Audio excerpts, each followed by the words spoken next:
Hi hello ನಮಸ್ಕಾರ ಸ್ನೇಹಿತರೆ. ಇಲ್ಲಿ ಲಕ್ಷ್ಮಿ ಕಾವೇರಿ ನಡುವೆ ಚುಟಾಪಟಿ ಆಗೋದ್ರ ಜೊತೆಗೆ ಕಾವೇರಿ ಅವರ ಆ ಒಂದು ಕೋಪಕ್ಕೆ ಇಲ್ಲಿ ಲಕ್ಷ್ಮಿ ಉತ್ತರ ಕೊಡ್ತಾಳ.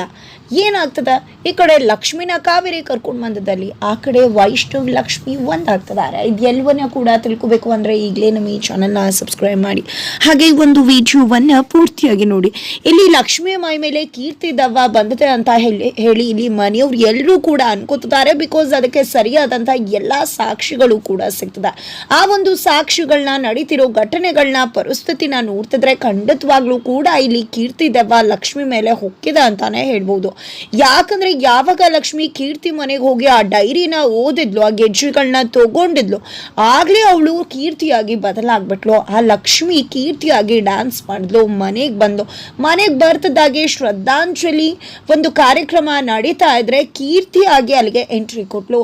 ಲಕ್ಷ್ಮಿ ಇದ್ರೂ ಕೂಡ ಅಲ್ಲಿ ಕೀರ್ತಿಯಾಗಿ ಬಿಹೇವ್ ಮಾಡ್ತಿದ್ದಾಳೆ, ಕೀರ್ತಿಯಾಗಿ ನಡ್ಕೋತಿದ್ದಾಳೆ, ಜೊತೆಗೆ ಕೀರ್ತಿಯಾಗಿ ಮಾತನಾಡ್ತಿದ್ದಾಳೆ, ತಾನೇ ಕೀರ್ತಿ ಅನ್ನೋ ರೀತಿ ಹೇಳ್ತಿದ್ದಾಳೆ. ಇದೆಲ್ಲವನ್ನ ಕೂಡ ನೋಡಿದೆ ಮನೆಯವ್ರು ಎಲ್ರಿಗೂ ಶಾಕ್ ಆಗಿತ್ತು. ವೈಷ್ಣವ್ ಮಾತ್ರ ಏನೋ ಒಂದು ಆಘಾತ ಆಗಿರ್ಬಹುದು, ಕೀರ್ತಿ ಬಗ್ಗೆನೇ ಯೋಚನೆ ಮಾಡೋದ್ರಿಂದ ಸ್ಟ್ರೆಸ್ ಅಲ್ಲಿ ಈ ರೀತಿ ನಡ್ಕೋತಿರ್ಬಹುದು ಅಂತ ಅನ್ಕೊಂಡ್ರು. ಆದ್ರೆ ಲಕ್ಷ್ಮಿಗೆ ಇದೆಲ್ಲ ಗೊತ್ತಾ? ಖಂಡಿತವಾಗ್ಲೂ ಲಕ್ಷ್ಮಿಗೆ ಇದ್ಯಾವುದೂ ಕೂಡ ಗೊತ್ತಿಲ್ಲ. ಅವಳು ಕೀರ್ತಿಯಾಗಿ ಬದಲಾಗೋದು, ನಡ್ಕೊಳ್ಳೋದು ಯಾವುದು ಕೂಡ ಅವಳ ಒಂದು ಊಹೆಗೂ ಕೂಡ ಇಲ್ಲ, ಯಾವುದು ಕೂಡ ಅವಳ ಪ್ರಜ್ಞೆಗೆ ಅದು ಗೊತ್ತಾಗ್ತಾನೂ ಇಲ್ಲ. ಆದ್ರೆ ಇಲ್ಲಿ ಕಾವೇರಿ ಅವ್ರಿಗೆ ಗಂಗಕ್ಕ ಎಲ್ರಿಗೂ ಸಮೇತ ಇಲ್ಲಿ ಗಂಗಕ್ಕ ಹೇಳಿದ ಆ ಒಂದು ಮಾತು ಯಾರಿಗೂ ಕೂಡ ನಂಬೋಕ ಆಗ್ಲಿಲ್ಲ. ಲಕ್ಷ್ಮಕ್ಕ 4 ಗಂಟೆ ರಾತ್ರಿಯಲ್ಲಿ ಹೊರಗಡೆ ಹೋಗಿ ಒಳಗಡೆ ಬಂದ್ರು, ಕೆಸರಾಗಿತ್ತು ಕಾಲಲ್ಲಿ ಗೆಜ್ಜೆ ಇಟ್ಕೊಂಡು ಬಂದ್ರು ಅಂತ. ಮೊದಲಲ್ಲಿ ಅದನ್ನ ನಂಬದೆ ಹೋದ್ರು ಕೂಡ ಗೆಜ್ಜೆ ಕಣ್ಮುಂದೆ ಕಾಣಿಸಿದಾಗ ಮನೆಯವ್ರು ಎಲ್ರಿಗೂ ಕೂಡ ಒಂದು ಕ್ಷಣ ಎದೆ ಜಲ್ ಅಂದದ್ದು ನಿಜ. ಯಾಕಂದ್ರೆ ಗಂಗಕ್ಕ ಹೇಳ್ದಾಗೆ ಅಲ್ಲಿ ಗೆಜ್ಜೆ ಸಿಕ್ಕದ. ಜೊತೆಗೆ ಈ ಕಡೆ ಕಾವೇರಿ ಅವ್ರಿಗಂತೂ ನಿಲ್ಲಕ್ಕದೆ ಇಲ್ಲಿ ಕೀರ್ತಿ ಕಾಡ್ತದಾಳೆ. ಈ ಕಡೆ ಲಕ್ಷ್ಮಿನ ನೋಡಿದ್ರು ಕೀರ್ತಿನೇ ಕಾಣಿಸ್ತದಾಳೆ. ಕೀರ್ತಿ ಯಾರ ಕಣ್ಗೂ ಕಾಣಿಸ್ಲಿಲ್ಲ ಅಂದ್ರು ಕಾವೇರಿ ಕಣ್ಣ ಕಾಣಿಸ್ತಿದ್ದಾರೆ, ಚೀರ್ಕೋತಿದ್ದಾರೆ ಕಾವೇರಿಯವರು. ಜೊತೆಗೆ ಗೋಡೆ ಮೇಲೆ ರಕ್ತದಲ್ಲಿ ನಾನು ನಿಮ್ಮನ್ನ ಸುಮ್ಮನೆ ಬಿಡೋದಿಲ್ಲ ಯಾವುದೇ ಕಾರಣಕ್ಕೂ ಅಂತ ಬರ್ತದೆ. ಅದರ ಅರ್ಥ ಕೀರ್ತಿನೇ ಹೋಗಿ ನಿಂತಿದ್ದಾಳೆ, ತೋರಿಸ್ತಿದ್ದಾಳೆ, ಕಾವೇರಿ ಅವ್ರನ್ನ ಟೀಸ್ ಮಾಡಿ ನೋಡ್ತಿದ್ದಾಳೆ.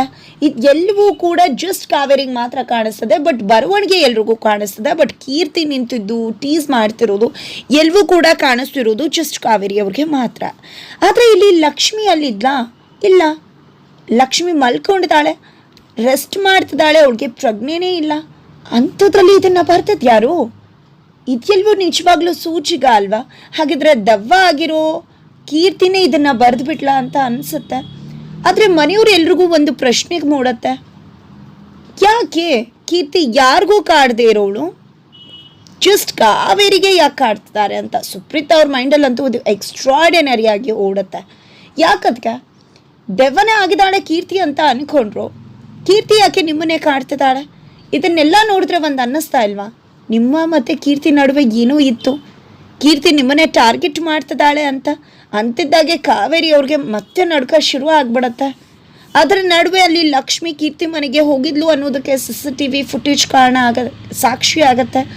CCTV ಫುಟೇಜ್ ಸಾಕ್ಷಿ ಆಗ್ತದಾಗೆ ಕಾವೇರಿ ತಲೆ ಕೆಟ್ಟು ಹೋಗತ್ತೆ. ಏನಿದು ನೆಮ್ಮದಿಯಾಗಿರೋಣ ಅಂತ ಅನ್ಕೊಂಡ್ರೆ ಏನಪ್ಪಾ ಇದು ಹೊಸ ಗ್ರಹಚಾರ ಅಂತ.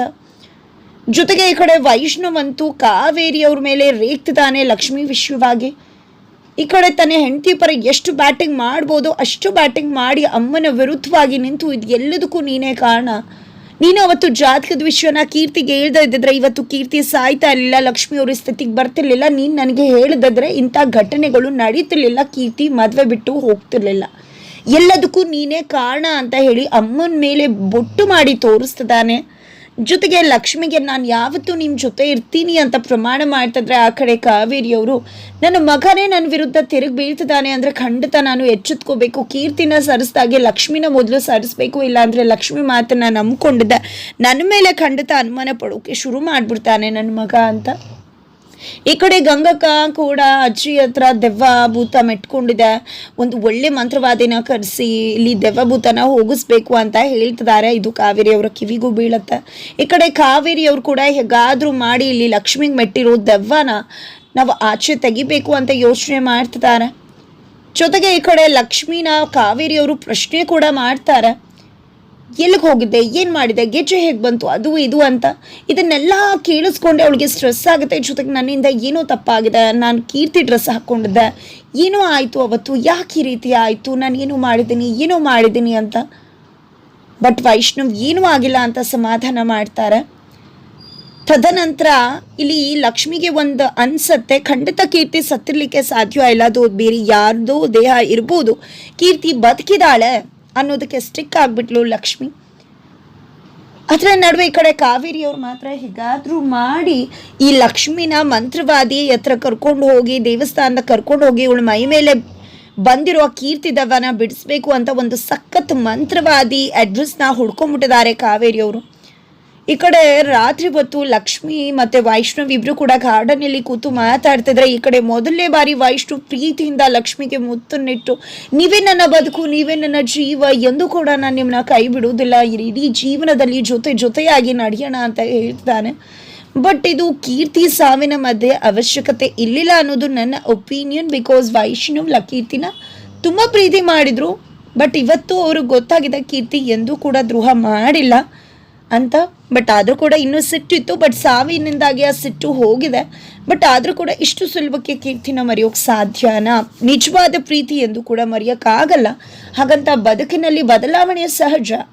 ಆದರೆ ಒಂದೇ ದಿನಕ್ಕೆ ಇಷ್ಟು ಬದಲಾವಣೆ ಖಂಡಿತ ಅಂದಿನಿಂದ ಬದಲಾವಣೆ ಆಗಿತ್ತು. ಆದರೆ ಇವತ್ತೇ ಈ ಒಂದು ಅವಶ್ಯಕತೆ ಇರಲಿಲ್ಲ ಕಥೆಯಲ್ಲಿ ಅಂತ ಅನಿಸತ್ತೆ. ಜೊತೆಗೆ ಇಲ್ಲಿ ವೈಷ್ಣವ್ ಲಕ್ಷ್ಮಿ ಫುಲ್ ಖುಷಿಯಾಗಿದ್ದಾರೆ. ಈ ಕಡೆ ತನ್ನ ಗಂಡನ ಪ್ರೀತಿ ಈ ಕಡೆ ಲಕ್ಷ್ಮಿ ಮನಸ್ಸನ್ನು ತಂಪುಗೊಳಿಸ್ತದೆ. ಅದರ ನಡುವೆ ಬೆಳಿಗ್ಗೆ ಆಗ್ತಿದ್ದಾಗೆ ಕಾವೇರಿಯವರು ಲಕ್ಷ್ಮಿನ ಎಲ್ಲೋ ಕರ್ಕೊಂಡು ಹೋಗ್ತೀನಿ ಅನ್ನೋ ರೀತಿ ಎಳ್ಕೊಂಡು ಕರ್ಕೊಂಡು ಬರ್ತಾರೆ. ಲಕ್ಷ್ಮಿಗೂ ಕೂಡ ಗೊತ್ತಿಲ್ಲ. ಒಮ್ಮೆಲೆ ದೇವಸ್ಥಾನಕ್ಕೆ ಮಂತ್ರವಾದಿ ಆಲಯಕ್ಕೆ ಕರ್ಕೊಂಡು ಬರ್ತಿದ್ದಾಗೆ ಈ ಕಡೆ ಲಕ್ಷ್ಮಿಗೆ ಶಾಕ್ ಆಗ್ತದೆ. ಅದನ್ನೆಲ್ಲ ನೋಡಿ ಅಲ್ಲಿರೋ ಮಂತ್ರವಾದಿ ಲಕ್ಷ್ಮಿನೇ ನೋಡ್ತಿದ್ದಾರೆ. ಈ ಹುಡುಗಿನೇ ನಾನು ಕರ್ಕೊಂಡು ಬರ್ತೀನಿ ಅಂದಿದ್ದು ಅಂತ ಕಾವೇರಿ ಹೇಳ್ತಿದ್ದಾರೆ. ತದನಂತರ ಲಕ್ಷ್ಮಿ ನೇರವಾಗಿ ಕಾವೇರಿ ಮುಂದೆ ನಿಂತಿದ್ದೆ. ಏನತ್ತೆ, ಎಲ್ಲಕ್ಕೆ ನನ್ನನ್ನು ಕರ್ಕೊಂಡು ಬಂದಿದ್ರಾ, ಯಾತಕ್ಕೆ ಕರ್ಕೊಂಡು ಬಂದಿದ್ರಾ ಅಂತ ಕೇಳ್ತಿದ್ದಾಳೆ.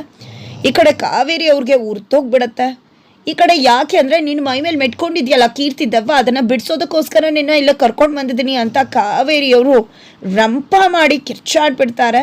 ಇದರಿಂದ ಒಂದು ಕ್ಷಣಕ್ಕೆ ಲಕ್ಷ್ಮಿ ಶಾಕ್ ಆಗ್ತಾಳೆ, ತನ್ನ ಮೇಲೆ ಕೀರ್ತಿಯವರ ದೆವ್ವ ಇದೆಯಾ ಅಂತ. ಹಾಗಿದ್ರೆ ನಿಜವಾಗ್ಲೂ ಇದು ಸ್ಪ್ಲಿಟ್ ಪರ್ಸನಾಲಿಟಿ ಅಥವಾ ನಿಜವಾಗ್ಲೂ ಕೀರ್ತಿ ದೆವ್ವನ ಅಥವಾ ಇದು ಲಕ್ಷ್ಮಿಯ ಮಹಾನ್ ನಾಟಕನ? ಇದೆಲ್ಲದಕ್ಕೂ ಉತ್ತರ ಸಿಗಬೇಕು ಅಂದರೆ ಮುಂದಿನ ಸಂಚಿಕೆಗಳ ವಿಡಿಯೋಗೋಸ್ಕರ ವೇಟ್ ಮಾಡಬೇಕಾಗುತ್ತೆ. ಯಾವ ರೀತಿಯ ಟ್ವಿಸ್ಟ್ ಆ್ಯಂಡ್ ಟರ್ನ್ ಸಿಗತ್ತೆ ಕೀರ್ತಿಯಲ್ಲಿ, ಕೀರ್ತಿ ನಿಜವಾಗ್ಲೂ ಕೂಡ ಬದುಕಿದ್ರೆ ಅವಳು ಕತೆ ಏನಾಗಿದೆ, ಎಲ್ಲಿದ್ದಾಳೆ, ಏನು, ಇದೆಲ್ಲದಕ್ಕೂ ಕೂಡ ಉತ್ತರ ಸಿಗಬೇಕು ಅಂದರೆ ಅದಕ್ಕೆ ಮುಂದಿನ ಸಂಚಿಕೆಗಳಿಗೋಸ್ಕರ ವೇಟ್ ಮಾಡಬೇಕಾಗತ್ತೆ.